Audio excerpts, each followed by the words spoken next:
आज हमारे बात करने का उन्वान है नालंदा यूनिवर्सिटी और उसको तोड़े जाने की सच्चाई। नालंदा को किसने जलाया था? उसकी हजारों किताबों को आग किसने लगाई थी? इस टॉपिक पे बहुत सी बहस है, बहुत कहानियां हैं, लेकिन हम फैक्ट्स की बुनियाद पे आज इस पे बात करेंगे। पहले हम नालंदा यूनिवर्सिटी के बारे में थोड़ा जान लेते हैं। नालंदा यूनिवर्सिटी 427 एडी में गुप्ता अंपायर में बनाई गई थी।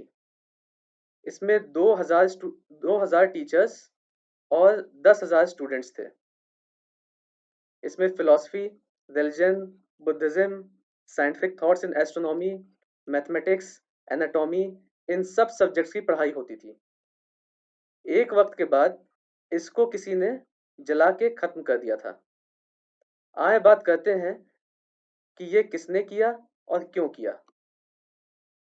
गवर्नमेंट ऑफ बिहार ने 1951 में पटना में केपी जायसवाल रिसर्च इंस्टीट्यूट बनाया था। उस रिसर्च इंस्टीट्यूट का एक रिसर्च वर्क है जिसका नाम है the एंटीक्वेरियन remains in Bihar by doctor Patil, जो 1963 में हिस्टोरिकल रिसर्च सीरीज में पब्लिश हुआ था। इसमें बताया गया कि मुस्लिम मॉन्यूमेंट्स बिहार शरीफ में पाए गए हैं, जो नालंदा से सिर्फ 6 से 7 मील दूर है। लेकिन नालंदा जैसी जगह पे कोई मॉन्यूमेंट्स नहीं पाए गए।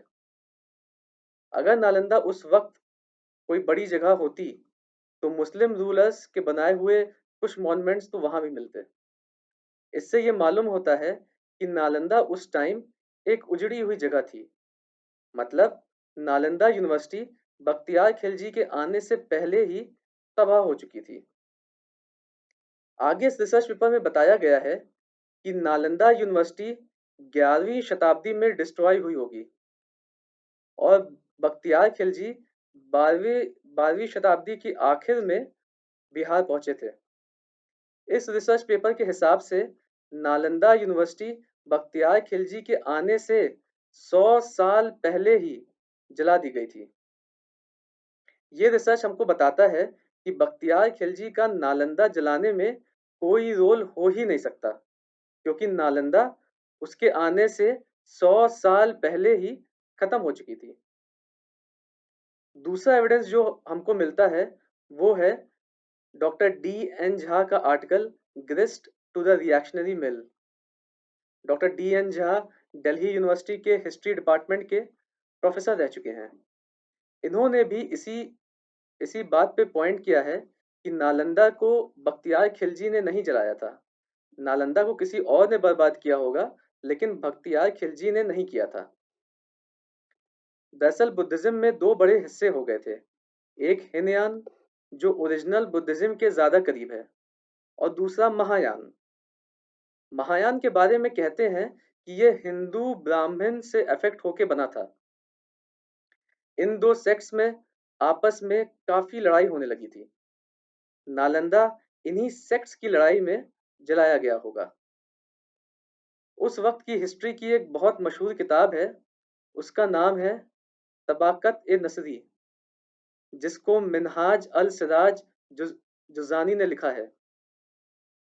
इसमें नालंदा का नाम से जिक्र भी नहीं आता।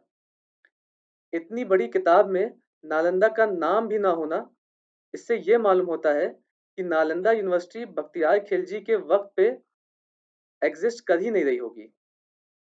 वो बख्तियार खिलजी के आने से बहुत पहले ही बर्बाद हो गई होगी।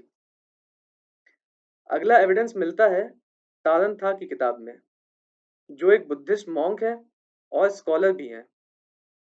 इनकी किताब history of Buddhism in India में भी हमको ब्राह्मणों के जुल्म के बारे में जानने को मिलता है, जो उन्होंने बौद्ध धर्म के लोगों पे किया।